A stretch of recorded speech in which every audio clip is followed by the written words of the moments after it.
Em nome do Pai, do Filho e do Espírito Santo. Amém.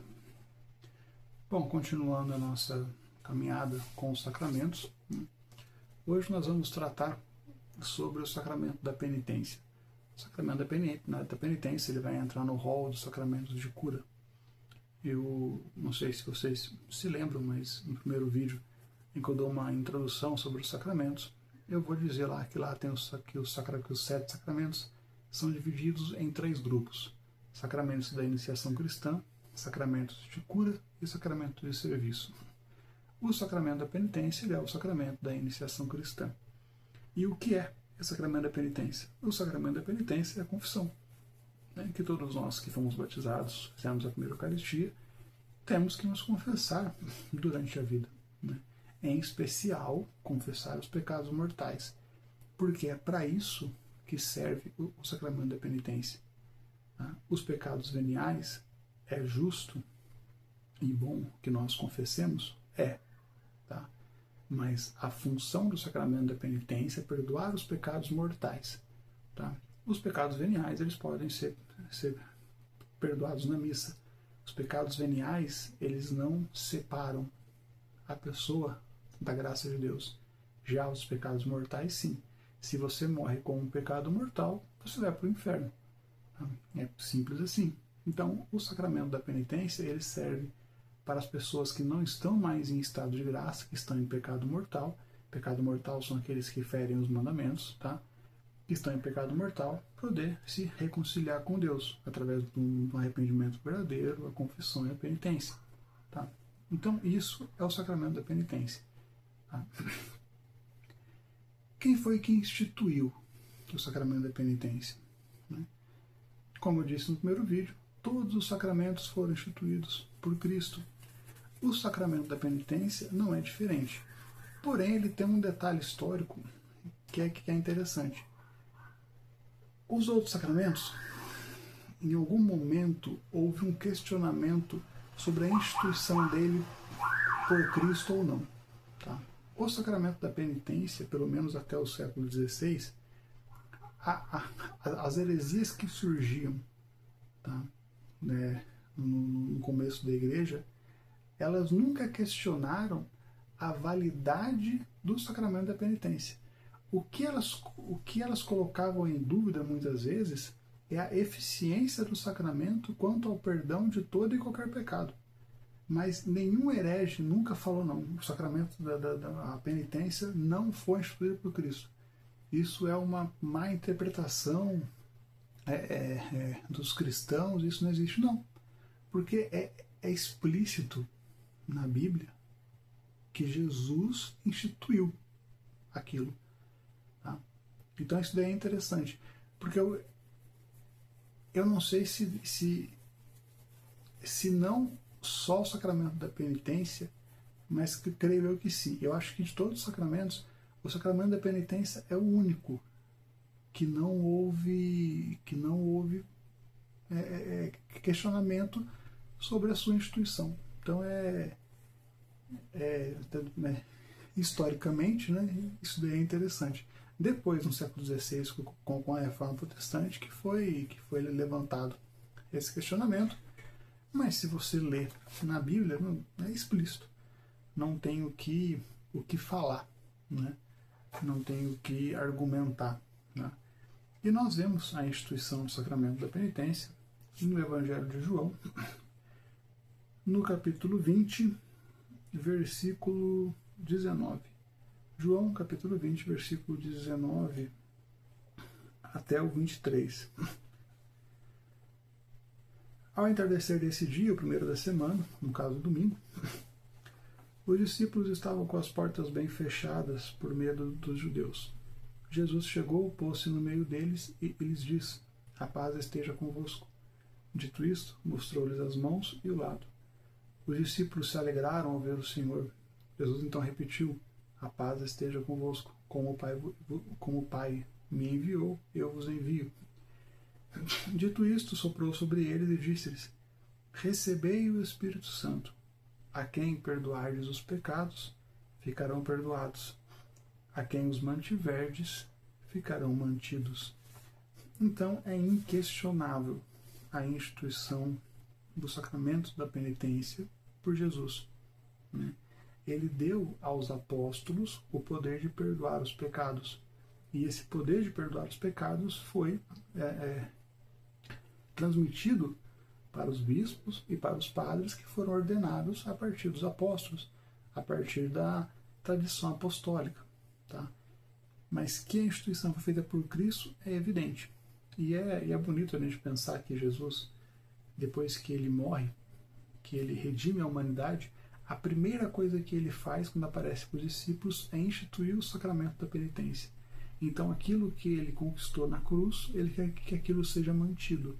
E para aquilo ser mantido, para as pessoas poderem, até o fim das suas vidas, ter acesso ao céu, ficarem em estado de graça, é necessário que tenha o sacramento da penitência.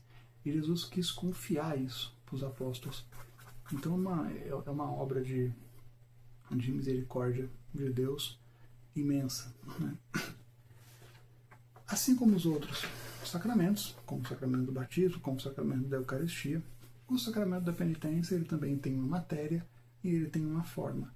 A diferença é que a matéria, por exemplo, do sacramento do batismo é a água, a matéria do sacramento da Eucaristia é o pão e o vinho. Então a matéria é sempre algo relacionado a algo visível, a algo palpável. No sacramento da penitência também existe a matéria, né? O que alguns teólogos chamam de quase matéria, né? Porque não é algo palpável. Quem leva a matéria para poder receber o sacramento é aquela pessoa que está indo se confessar. Tá? O que é a matéria do sacramento? A matéria do sacramento é o arrependimento, com o propósito de não mais pecar, é a confissão, né, de maneira devida, e a penitência. Então essa é a matéria. Se o penitente ele vai se confessar sem estar arrependido e faz uma confissão de qualquer jeito, não há o sacramento, né? O mínimo que se espera é que a pessoa que vai confessar ela realmente tenha o desejo de não mais pecar. Ela realmente esteja arrependida dos seus pecados. A gente vai entender isso mais a fundo depois. Mas a matéria é essa. A forma do sacramento: eu te perdoo, eu te absolvo de todos os seus pecados, em nome do Pai, do Filho e do Espírito Santo. O porquê que eu sempre vou falar sobre isso? Porque vocês precisam saber como que um sacramento é ministrado de maneira válida. Porque Deus me livre, vocês vão confessar um dia e o padre, na hora de dar a absolvição, ele fala qualquer outra coisa, você já vai saber que aquela confissão sua não foi válida. Ou você corrige o padre, ou você procura outro padre, né? Então é importante saber como que o sacramento tem que ser ministrado para ele ser válido, né? Para você não passar a sua vida vivendo no engano. Tá? Então eu vou sempre falar disso, eu vou sempre, de todos os sacramentos, eu sempre vou explicar qual é a matéria e qual é a forma. O ministro, evidente, tem que ser o padre ou o bispo. Não pode ser o diácono, não pode ser nenhuma outra pessoa.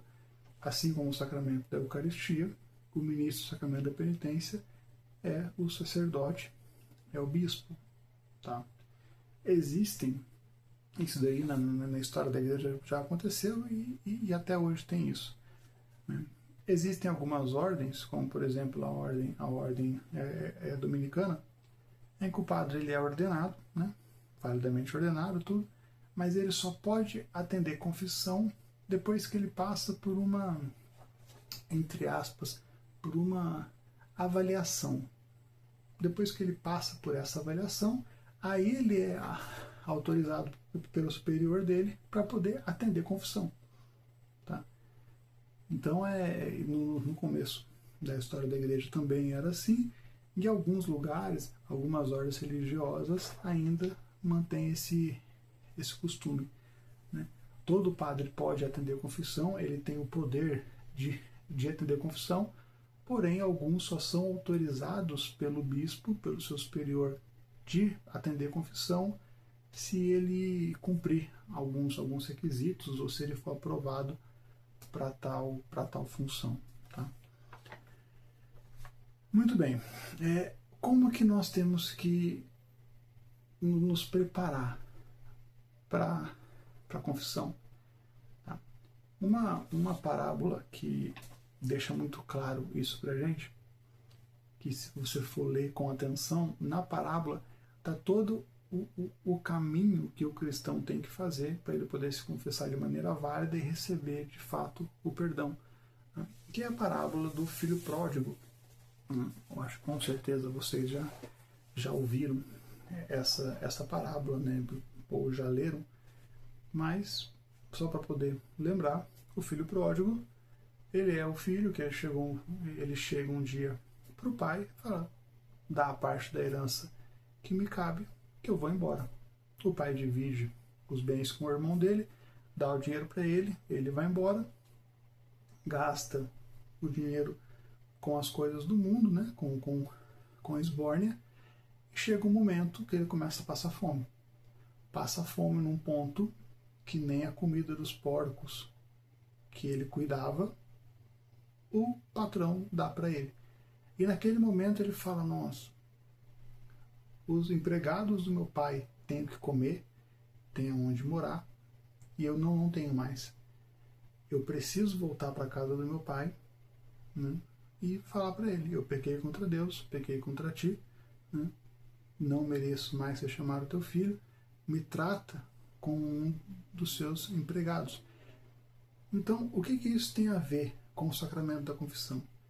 Veja bem, a partir do momento que ele cai em si, que ele entende que, poxa, eu cheguei no fundo do poço, né, eu não tenho mais nada, naquele momento que ele entra em si, ele faz um exame de consciência. Ele começa a rever a vida dele, como era a vida dele antes, a que ponto a vida dele chegou e o que ele fez de errado. Então ele faz aquele exame de consciência. Ele se arrependeu de ter saído da casa dos pais, da casa do pai, de ter feito o que fez, e ele se propõe a voltar para lá.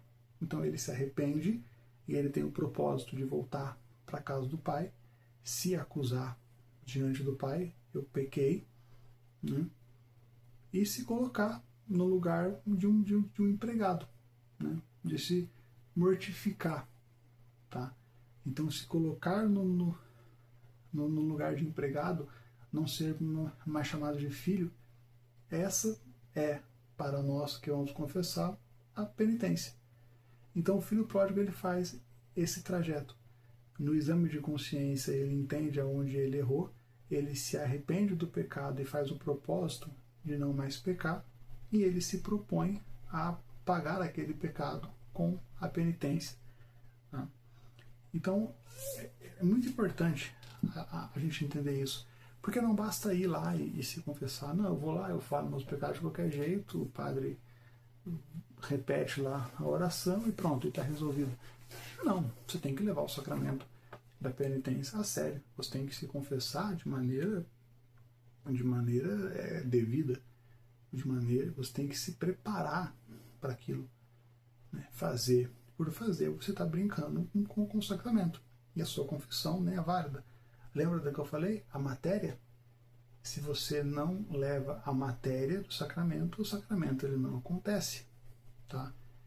Então é importante isso. Vamos aprofundar um pouco nesses quesitos, né? Arrependimento, tudo, para a gente poder entender o que é, para não ficar uma coisa vaga, né?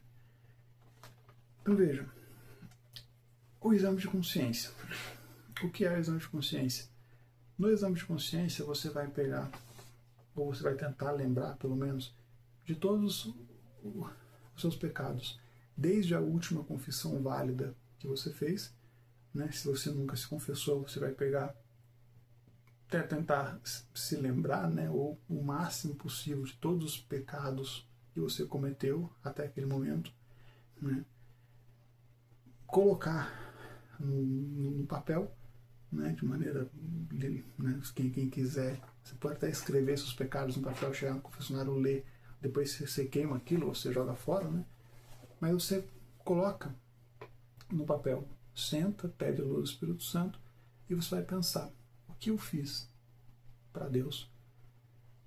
como eu magoei Deus, na onde eu falhei, qual mandamento eu fui contra, né? Como eu tratei o próximo. Então você vai fazer aquele exame de consciência, você vai olhar a sua vida, olhar o que a igreja ensina, comparar com a sua vida e ver, não, então existem alguns pontos que eu errei, existem alguns pontos que eu falhei e isso é pecado e eu vou ter que confessar isso.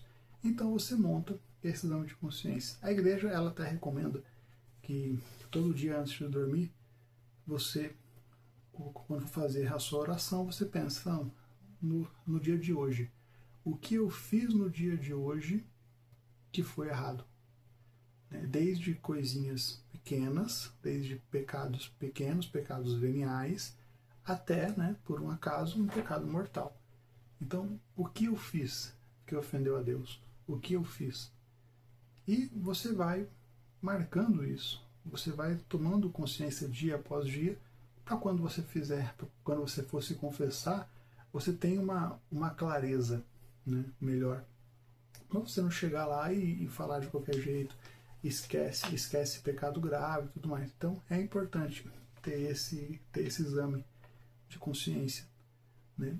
E no exame de consciência, além de servir para você recordar os pecados, o exame de consciência feito de maneira adequada e em oração, ele serve também para você ter a dor do pecado. O que é a dor do pecado? Não basta você se confessar. Você tem que entender que aquilo foi errado e como aquilo feriu a Deus. Então, dentro dessa dor, existem dois tipos. Existe a dor da contrição perfeita e existe a dor da atrição. Tá? Qual que é a diferença? A contrição perfeita é quando você entende que aquele pecado feriu a Deus. E a sua dor é porque você feriu a Deus. E não pela consequência que aquele pecado teria. Né? Por exemplo, você comete um pecado mortal. Tá? Na atrição, que é imperfeito, você sente a dor do pecado, você se arrepende do pecado, mas você se arrepende do pecado porque você sabe que se você morrer com aquele pecado, você vai para o inferno. Então você se arrepende do pecado pela consequência daquele pecado. Tá? Isso é um arrependimento, digamos assim, imperfeito. Ele é válido, mas é um arrependimento imperfeito. A contrição perfeita é quando, por meio da graça de Deus, você entende, não, aquele pecado mortal, ele me separou da graça de Deus e eu feri o coração de Deus, que é sumamente bom.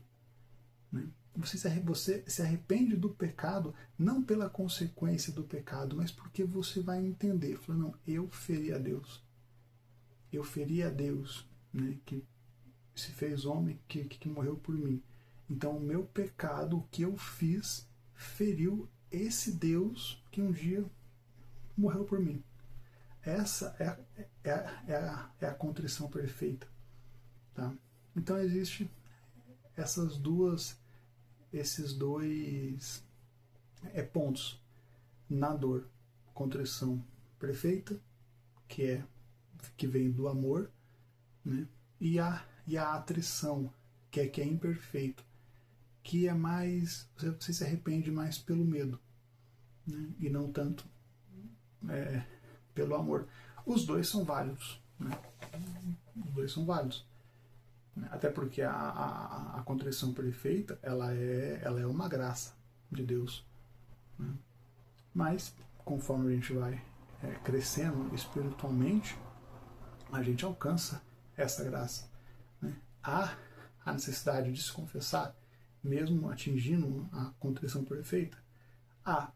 Né? Você precisa se confessar da mesma forma. Né? Existem casos, por exemplo, teve a pandemia, né? Não estava tendo confissão, não estava tendo nada. Até o padre Paulo Ricardo, ele fez alguns vídeos falando sobre isso. Se você não pode se confessar, faça um ato de contrição perfeita. Né? Se você consegue fazer esse ato de contrição perfeita e você não consegue se confessar, né? No caso da pandemia, não tinha como fazer, não tinha como se confessar. Né? Então, se você faz um ato de contrição perfeita e você vem a morrer, o seu pecado está perdoado. Né? Contudo, se você faz um ato de contrição perfeita e logo em seguida você tem a oportunidade de se confessar, você tem que se confessar. Tá? Então, a igreja, ela é muito sábia e ela cuida de tudo. Né? Se você não tem condição, a graça de Deus, através desse ato de contrição perfeita, pode garantir a sua salvação. Tá? Caso contrário, confesse-se. Tenha essa frequência de poder se confessar, principalmente se tiver em pecado mortal. Tá? Sem o pecado mortal, com o pecado mortal, você não pode receber a Eucaristia, por exemplo. Como que a gente deve se confessar? Né? É só importante deixar claro uma coisa. A gente tem que ter dois cuidados quando for se confessar e quando for se preparar para a confissão. O primeiro cuidado é fazer uma confissão superficial. Você conta os pecados de maneira superficial, de qualquer jeito, né, e acha que aquilo está bom. Tá? Então não, tem que ser uma confissão bem feita. Eu vou explicar como que essa confissão tem que ser feita. Mas tem que fazer uma confissão bem feita. E o outro cuidado é de você querer, você é tão criterioso com aquilo que aquilo vai se tornando um escrúpulo para você. Você nunca está em paz. Sempre que você se confessa, você sempre vai ter aquela coisa, mas eu esqueci de alguma coisa, mas eu falei tal pecado errado, mas você nunca vai ter paz naquilo. Então você tem que tomar cuidado.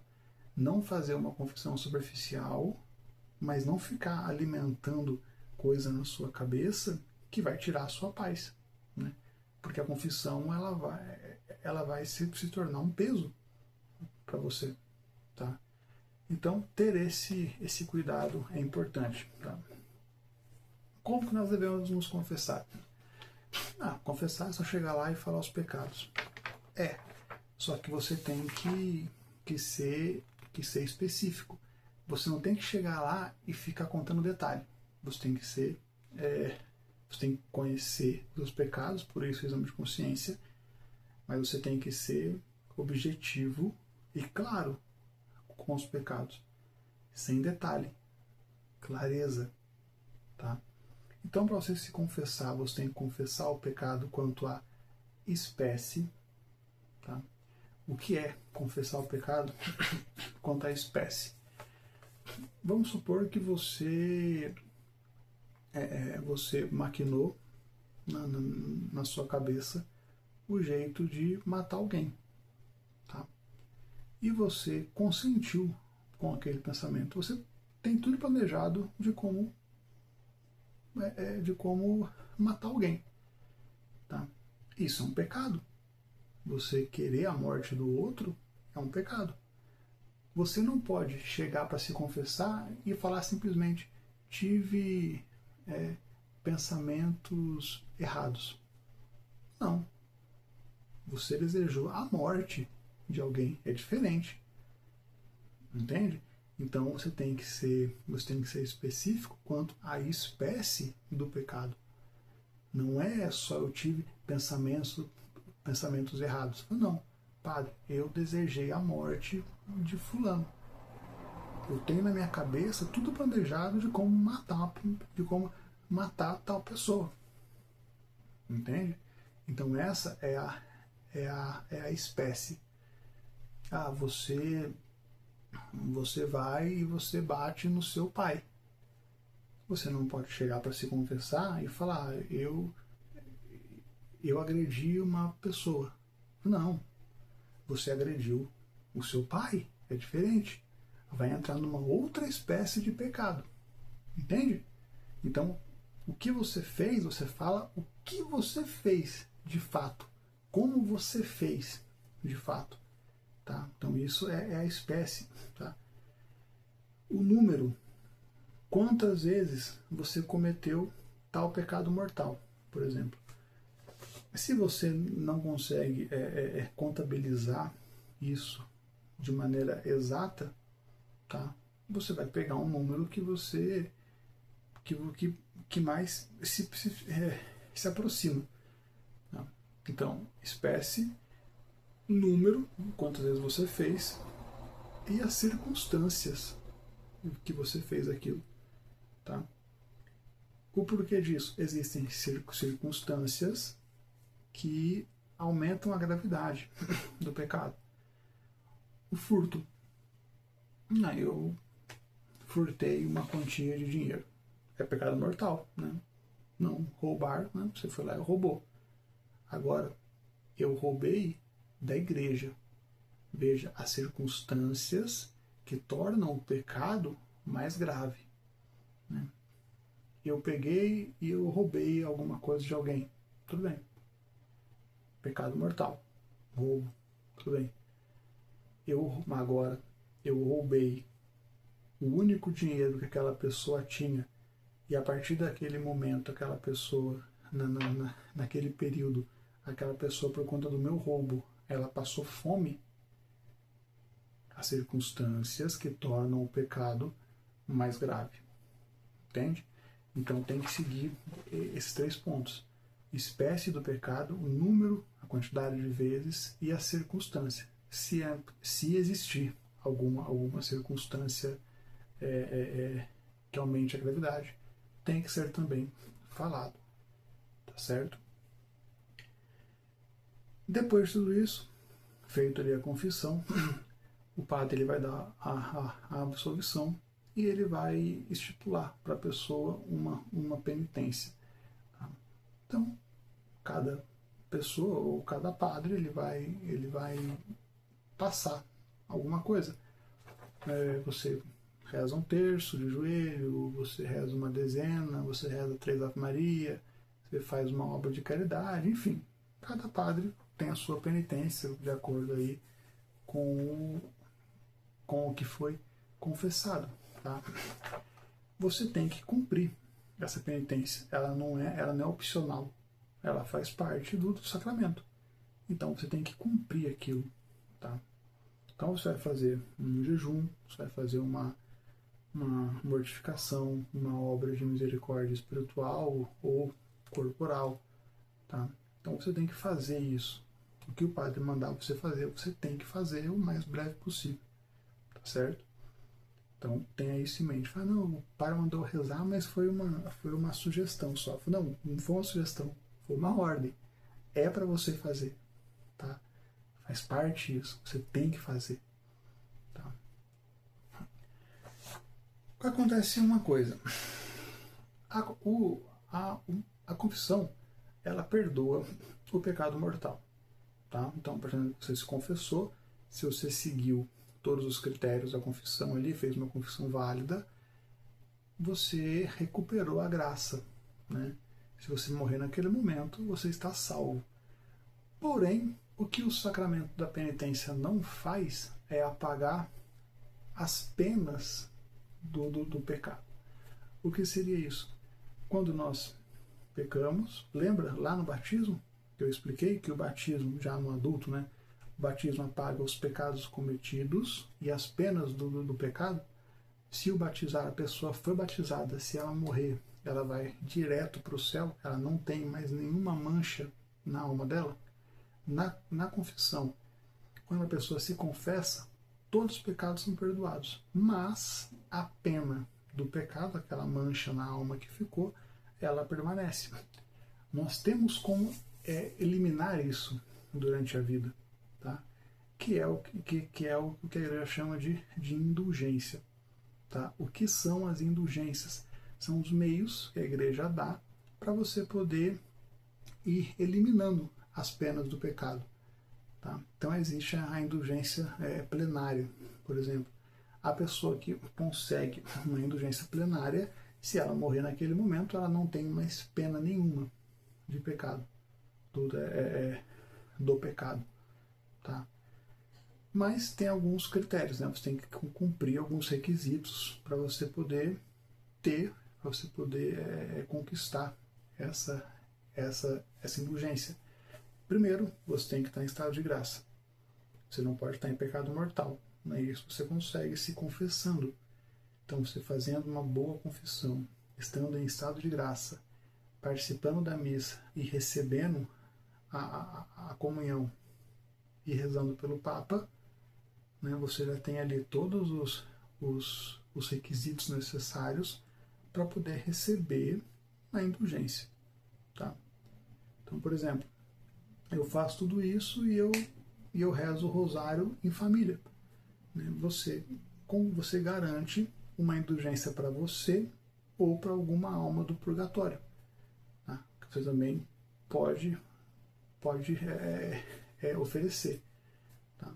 Se você oferece uma indulgência plenária para uma alma do purgatório, você tira essa alma do purgatório. Se você recebe para você essa indulgência e você venha morrer naquele momento, você vai direto para o céu. Tá? Então a única maneira que nós temos de, aqui nessa vida, apagar essas manchas que foram ficando na alma é por meio dessas indulgências, desses atos. Tá? Se nós não fizermos isso aqui, nós vamos pagar essas penas no purgatório. Né? Ninguém entra no céu com a alma manchada. Né? Ninguém entra no céu em estado de pecado mortal. Se você morre em pecado mortal, você vai direto para o inferno. Se você morre em estado de graça, mas com essas penas a serem pagas, você já está salvo. Mas você vai para o purgatório para poder pagar essas penas até poder ir para o céu. Tá? Então, eu aconselho que é melhor que façamos isso aqui. Né? Temos diversos meios aí de conquistar indulgências. Né? Então, enquanto estamos aqui, façamos isso.